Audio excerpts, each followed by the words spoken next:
Hi, and welcome to another episode of ET Talk. I'm Cole Camplese, Vice President for Technology and Chief Information Officer at the University of Texas at Austin.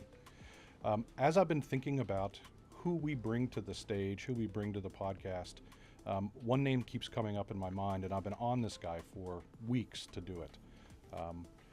And I think what we're going to find in this episode, in this conversation, because it's really just a conversation, is how dissimilar people on the outside think our roles are, but how similar they really are in the grand scheme of things. I feel really lucky to have my friend and colleague, Brent Stringfellow, here with me today. Brent, welcome to the podcast. Thank you, Cole. Great to be here. It's really great to have you. And before we get rolling, why don't you just tell us a little bit about your role? Like, what is it that you do here at the university? So my technical title is Associate Vice President for Campus Operations and Planning, and I serve as University Architect. So there's a lot that's to unpack. That's insane because there. like your organization, like 9 teams, I think, in your portfolio? Depends how you divide it Yeah. up. We have 5 large units. So grounds and landscape, facilities services, which has custodial and building maintenance in it. UEM, utilities and energy management, that's powering the campus, that's keeping us cool, that's providing heat when we need it. We also have planning, design, and construction. That's probably the most visible arm in terms of they're the ones building all these amazing projects around campus.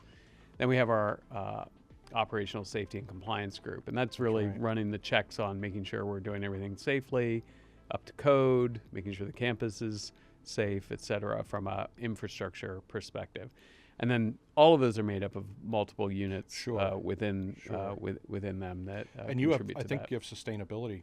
Sustainability, which packed is in actually, it's kind of run, so we have, within each of these sections, we have different groups that then serve a broader role. So sustainability is actually part of our utilities team, primarily because that's where you see the most yield and benefit from a lot of sustainability initiatives.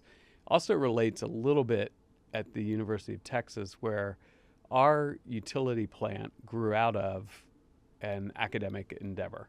It was founded by mechanical engineers. So in an odd, peculiar way, there's always been, and maybe it's not that odd, but there's always been a very strong relationship between the engineering school and the utilities team, including continued research using our utilities, what we think of as living lab opportunities. So it's a smart place for sustainability to be, because they also do a lot of work in terms of partnering at looking at our campus resources and so forth. It's really interesting because IT in a lot of campuses came out of either engineering or computer science. Right. And a lot of our first leaders in, networking the campus and getting things moving were actually academic researchers who were sort of on the edge of what it meant to connect a couple of machines together and let them talk to one another.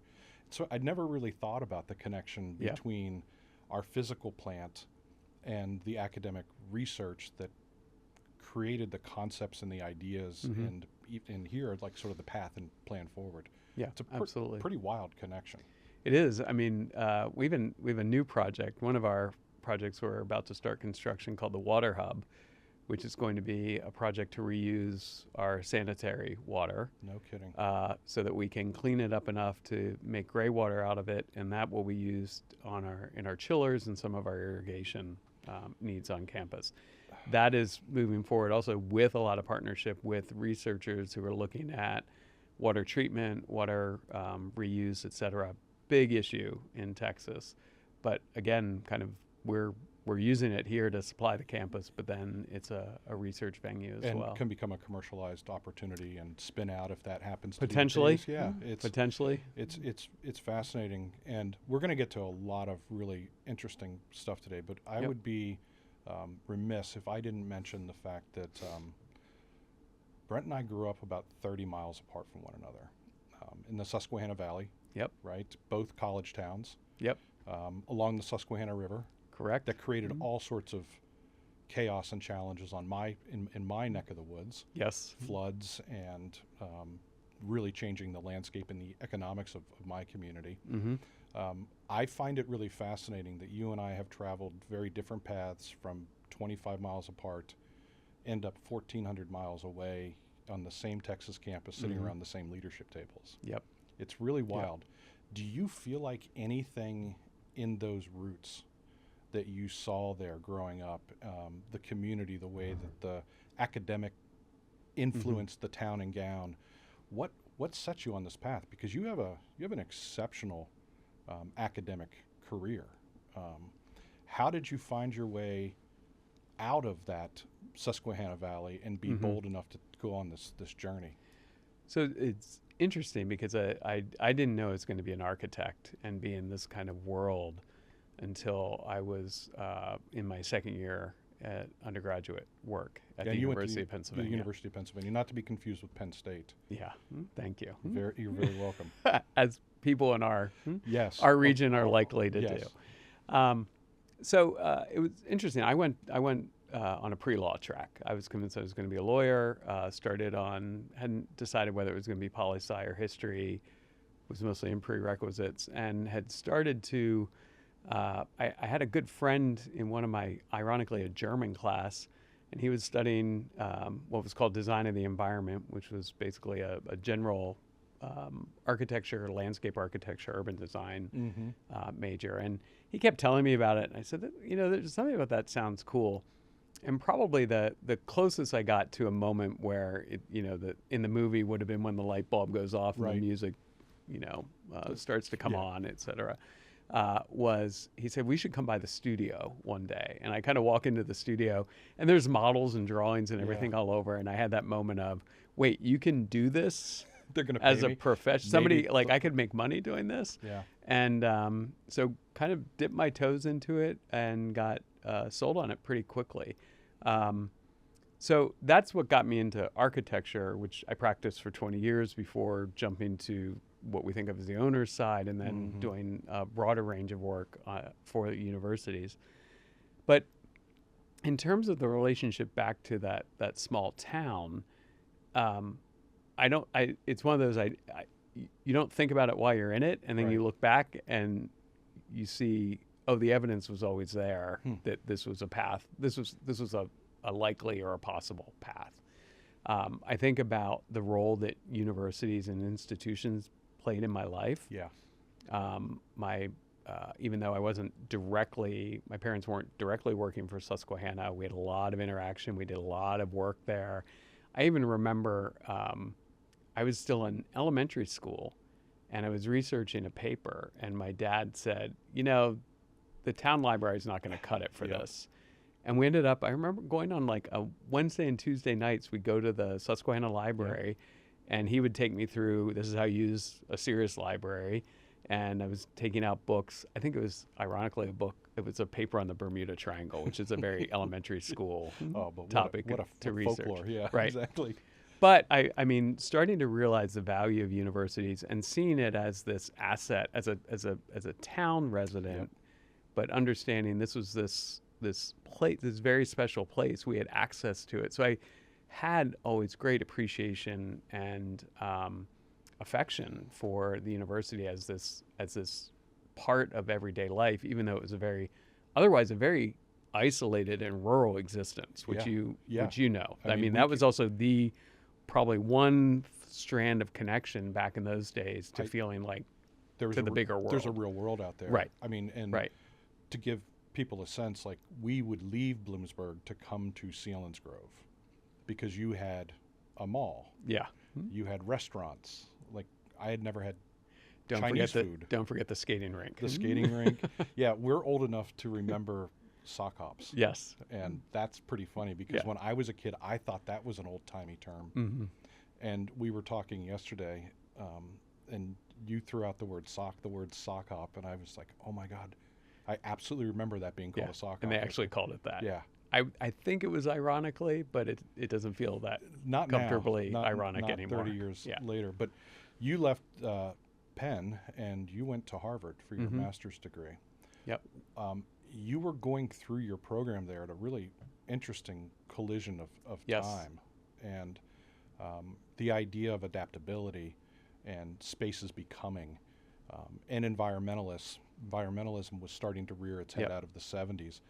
What connection do you look back on now that you say, boy, that confluence of all of those things in my field has really shaped the way I think about what I do on this campus? So one of the areas actually I think really was fortunate about the timing when I went to architecture school is I was there for the handoff from the hand drawing to the digital age. Really? So my entire time in graduate school, I took classes on computer-aided drafting, but we Mhm. ended up reverting usually to hand drawing, so by pencil or pen, ink on Mylar. And I feel very fortunate that I was trained in those very traditional methods Yep. because there's a discipline, a thoughtfulness that comes from thinking about things from like what type of media do I use, line weights, all of this. Yeah. I leave school, I get a job. I never drafted drawing by hand again. Never. We switched right over into CAD. I did it for my own personal use, Right. for kind of like small Well, I see little you sketching projects and and sketching, impeccable, etc. impeccable penmanship, by the way. But that was a big switch. And at the same time, so I was able to kind of be on both sides of the revolution. And then even as new products came out, like Revit coming online, Yep. and I happened to be at a point in my career that I made a job change at a particular time where the firm I entered said, nobody here knows Revit. We're not going to train you in the software we normally use. You're going to become the Revit guy, which turned out to be incredibly opportunistic because yeah. the BIM technology and taking off and getting an appreciation for that. So I feel really fortunate both in my educational world and then in my professional experience that I got a huge range of exposure to both the possibilities and the limits Yeah. of traditional and digital media. Right. You got to see both ends of the spectrum Yes. in real time. Yep. And what's fascinating to me is like I went through undergraduate right as, we had like writing labs. Yep. And I was a psychology major, so we had stats labs with, linked up Macintosh pluses. Yep. And then when I went on to graduate school, it was a very technology centered experience. However, the world was changing under our feet. Like we were going from applications that ran on your computer to this thing called the internet. Right. But what's really interesting is I had to learn all the foundational aspects of the way a computer actually works. What does this really mean? Yep. All the way through realizing that, it's just a different medium through which we're presenting information. Yep. But I find the fact that I have that sort of bimodal experience of doing the old way paired with the new way, even though it was technology. Yep. I feel much more well equipped today to understand the process my teams have to deal with and how they think about their work. Do you see that coming true for you as well? I think so, and in particular with architecture, because of the fact that what we're producing, when you're an architect, you're not producing the actual object. Right. And that's always been one of the traditional kind of challenges of architecture. If you compare it to other arts, you're not doing the painting, you're not making the sculpture. But you're still dealing with the critique. You're still review, doing this like very the creative same- act. Yeah. You're putting an idea down that gets constructed. Right. And so understanding that technology, because it's all about how it translates. You're trying to do, when you're drawing, you're doing a lot of different things at once. You may be trying to inspire somebody. I may be trying to do a drawing that gives you a sense of like the possibility. What could this be? I could also be doing a drawing that I'm handing to a tradesman to say, this is how I need it to be built. Right. And then there's the combination of the two, which is, this is how I need it to be built, and it needs to look like this, because that's really critical to how it's perceived and how it's going to end up being that aspirational building that I promised you it would be. Right. So these understanding the media and how that it does all those different things is really critical. And I think that's where the digital translation comes into play, because that has almost exploded the possibilities of each of those, right? Yeah, you're right. So, and it's not just a speed thing. No. It can bring so much more realism. Right. And like you get to experience the outcome, not even in process, but before you even begin the process. Absolutely. Yeah. Absolutely. And AI is obviously, kind of just accelerating that. Yeah. It's stretching the boundaries of, yeah, of what is. Almost uncomfortably. Yeah. That not in the fear of AI is going to replace people who are thinking about campuses and that type of mode. It's more that there is a lot of discussion of whether or not the inefficiencies of the design process are a benefit. That the clumsiness, that it's not a straight line. It's this It's the critique, the rolling review, kind of iterative process where it's like you're going forward, but you're always going back a little. You're testing and going back. That the tools are so advanced that you're going from here to here before you even know it. Right. And what have you missed in that step? And it's the same in my space. Mm-hmm. And I wonder, because I'm a relatively old human with experience, I know what's missing in that, Yep. That chain. And as I'm working with AI, I'm doing that iterative process because I understand that I have to, or I get slop. Right. I wonder, that's one of the questions that I have about AI in general across all disciplines. Mm-hmm. It's not that it's not going to, I don't think it's going to replace all these people, but I wonder how prepared people will be when they get to this critical point of their career, when you've collected all of this evidence and knowledge and skill and insight, and you know how to deal with people. Right. Does it somehow shortcut some of that? Yeah. And I think that's what I think we're all waiting to see. With Absolutely. a ton of anxiety. Absolutely. And excitement. Well, I mean, it's course. a mix. It's that mix. But I've said it's both the most exciting time in my career, but also the most terrifying time. And just like any technology in the hands of people that have, and I'm not talking about, attack vectors and things like that. I just mean leaders who say things like, hey, we can eliminate humans.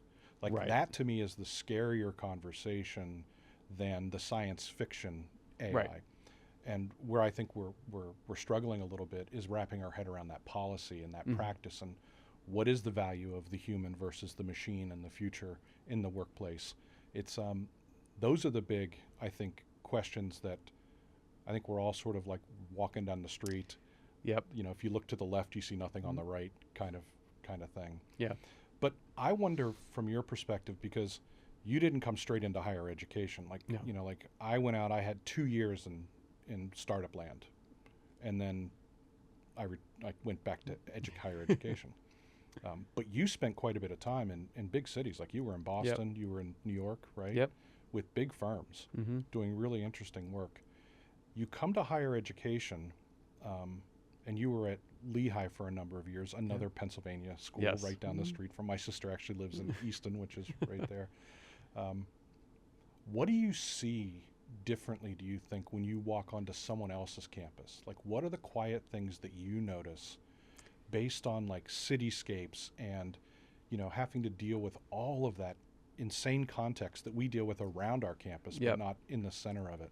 What are the invisible things that you see that you go back to your office and write down on pieces of paper to think about? So, it's interesting because it's evolved, obviously. So when I first started working in higher ed, it was very much the architect's mindset. So it was looking more at the buildings, how were they arranged, were they well designed, were they well built, was there kind of a thoughtful organization? That hasn't gone away, but I would say I've added more layers to that. And I think, started to think more about all the other pieces that really start to make up that campus experience, the granularity of what makes a campus special, what maybe gives it unique character, what distinguishes it, what works, what doesn't work. Had the opportunity actually a couple weeks ago. I was on the campus of the University of Cincinnati. First time I'd ever been there. Okay.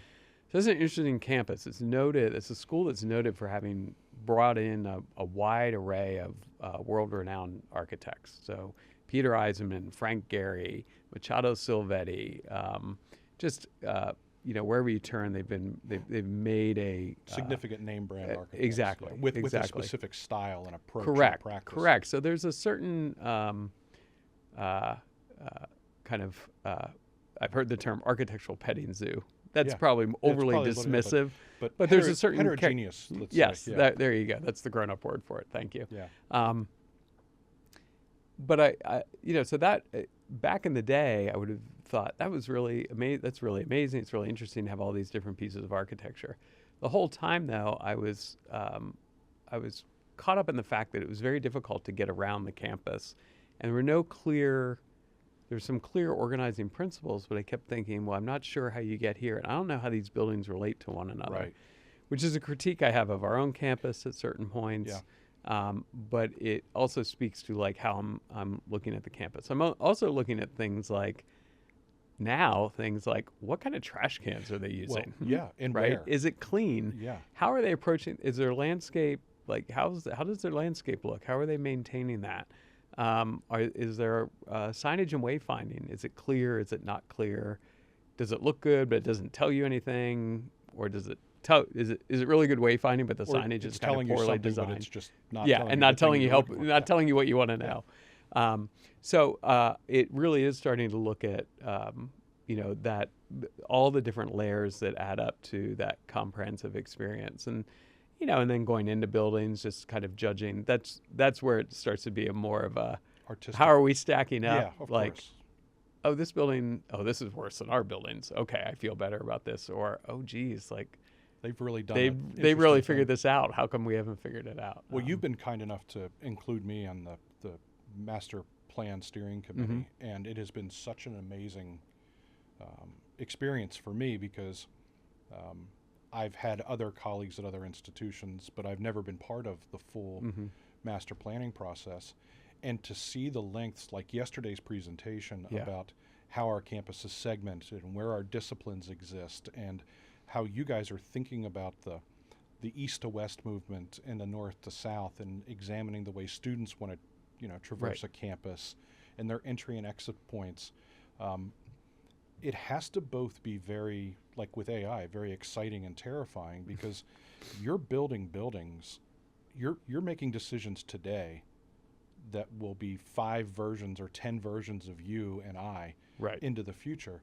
How do you think about those buildings becoming what they need to become? How do they absorb the work, if you will, of a consistently and constantly changing set of users? Yep.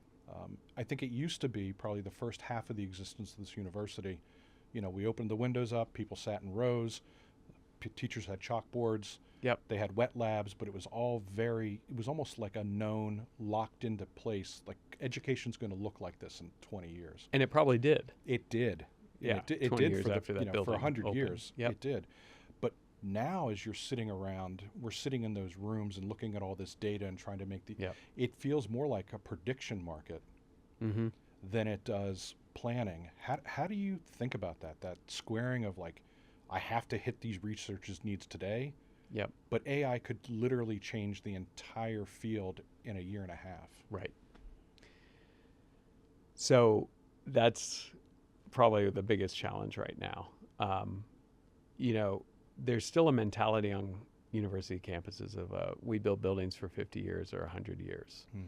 And I think you have to separate that out. You have to pull that apart a bit, which is, you want to be making a decision about where a building might go on campus, or how a building sits on campus, or how big it needs to be, based on maybe that 50-year timeline. But the program of the building, the interior of the building, is where I think things need to change, and really an embrace of how do you be truly flexible. So I always, when you think about technology, I always go back to thinking about how, like, the old 19th century warehouse buildings exploded as popular places for kind of tech startup companies to go. And why did they go there? It wasn't because they were mass timber and stone masonry. Wood floors, concrete Wood floors, exposed exactly. beam. Yeah, nothing, pretty dumb. Yep. But they were really attractive. Well, that was exactly why they were attractive. They were big open spaces that could be used for anything and could be literally reinvented. anything. Right. But they also came with a lot of character. Right. This wasn't, people have talked about trying to re-inhabit dead malls. And there's been some great examples. ACC does a great job I of just this. saw a report about a company that's bought a bunch of malls, and they've turned them over to the local community to redesign more in the likeness of the community. Right. Yeah. So, but those are still facing the fact that they're not these elegant brick buildings they're horrible. that even though they were, these quotidian buildings from the 19th century. They look amazing to us because they were crafted and they had that That's hand right. touch. And so I always try to keep that in mind, which is, do we need to be thinking about, like, how do we pull apart the fact that we want to have a building that has character, seriousness, a level of identity and thought about where it fits as a building at the University of Texas, Yeah. but also kind of contains that flexibility that in 2 years, if the type of research that's going on in there needs to change, we can change it without having to spend the same amount we did to build the building in the first place. Yeah. So that's and it sounds easy. It's not. It doesn't sound easy. And partly because to do that, you probably have to put a lot more money in at the front end, And you have to take enable everybody, that flexibility. and everything Right. out of that space and take it offline. And you have to be willing to change it, Right.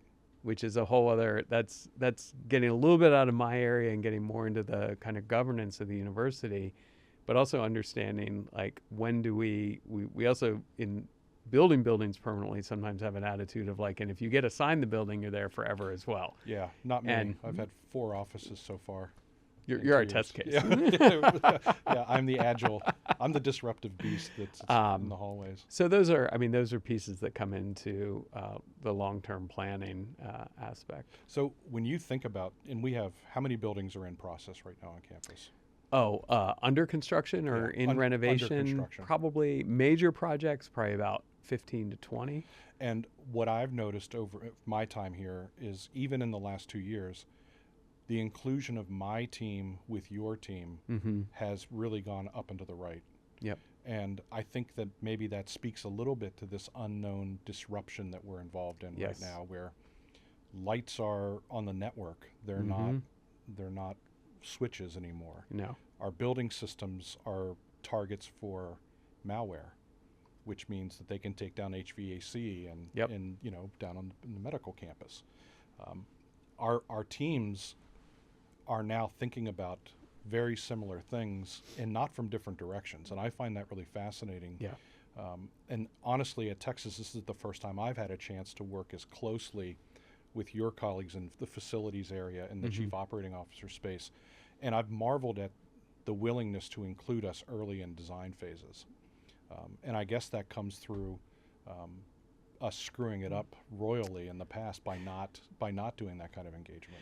Well, I mean, by us being the university, Yeah. yes. And we're not alone in not that. us, Yeah. the university, us universities. Yes. Yes. Right. Exactly. I think that's been a challenge in higher ed. Is the silos are not just in the academic units. No. Traditionally. They're everywhere. And Yep.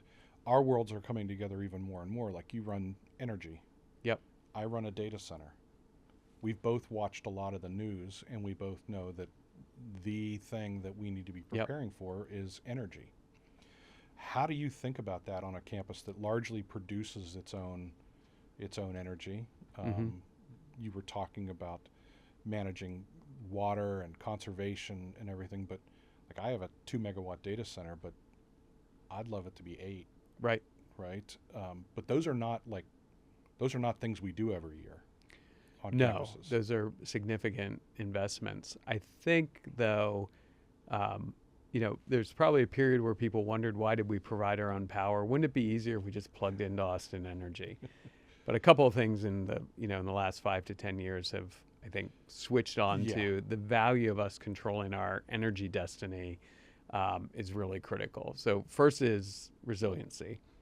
So the freezes that Austin has gone through, Yep. our power plant team loves to point out, we never went down. City of Austin was down for weeks. No, I come over to my office when the power goes Right. out. Yeah, I can.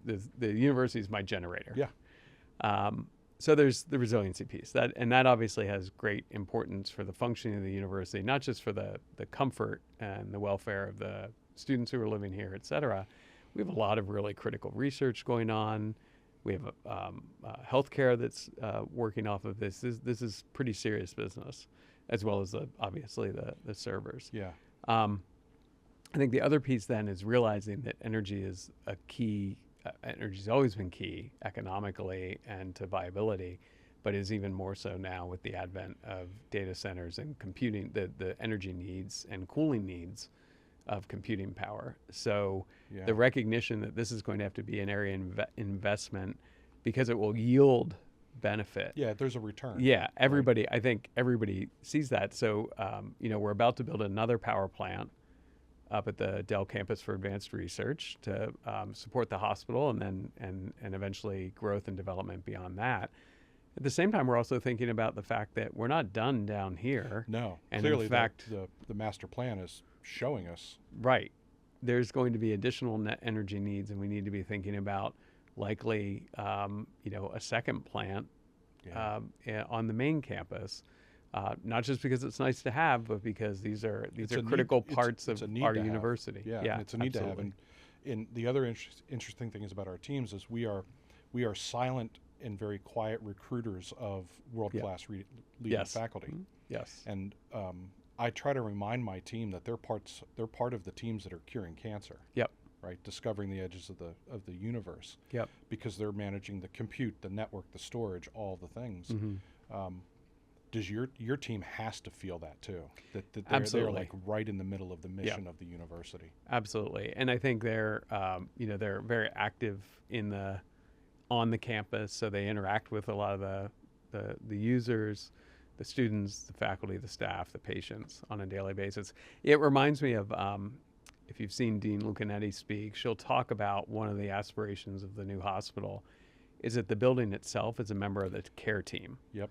And I love that analogy. Obviously, I'm biased because I love buildings. buildings. But I've also kind of taken that as, kind of broadened that and saying that, it's not just we're part of the care team at the hospital, but the building is part of the educational package here. It's part of the experience, not just as this symbol of something, but actively supporting that. And I would like to, for us, I would like it moves forward. You and I to challenge ourselves to think about parts of our campus that way. Yep.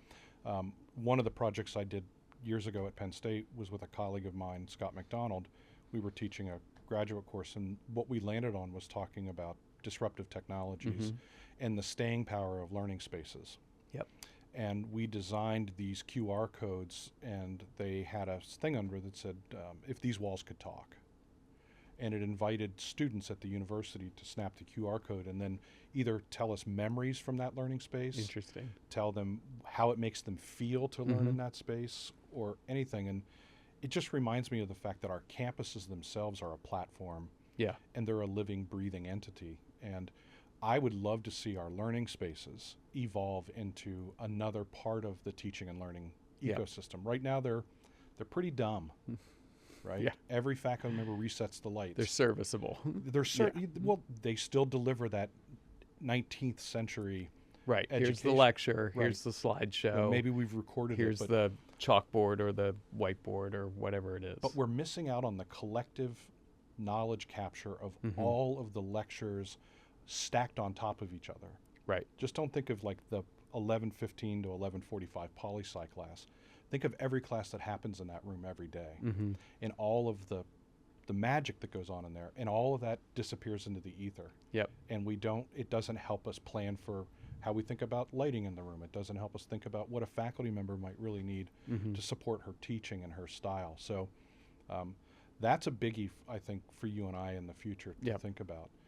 And so I'm curious, is there one thing in your business or that you do that you wish that I or my team understood better, that we could be providing you greater access or greater insight or greater skills or anything? Like, how do we bring our teams closer to this vision I think that we both share, that our walls should talk? Yeah, I think, and maybe it's obvious because people are involved, but I don't think we've tapped the full potential, which is really how do we get the computing, not the computers that are running the buildings, so the BAS systems and the BMS systems, take that, like right now we're still looking at it as this kind of building by building piece. Right. How might we eventually knit that into a truly smart campus? Yeah, because then you get a data fabric. You get a data fabric, Yeah. you get much better reaction of like what is going on at any given time, what is happening, how does the use of one building maybe impact another. You just get layers of understanding. You start to get more insight into what the walls, if the walls can talk. Right. And I think I think we are working to kind of build up that the analytics and begin to understand what that looks like in the next generation, which isn't just monitoring for energy usage or are the lights on or off. Right. How many people are in the conference room at 4 o'clock on a Wednesday? Right. But it's starting to cross-reference with all kinds of things. I mean, I imagine a point where you could start to figure out if grades are dropping in a particular room, and then we figure out why the hell are the grades lower in this room than in this lecture hall, and it's the same class. Because the physical data, we have the learning data in Canvas. Right. Right. We have the academic performance of every student in the student information system.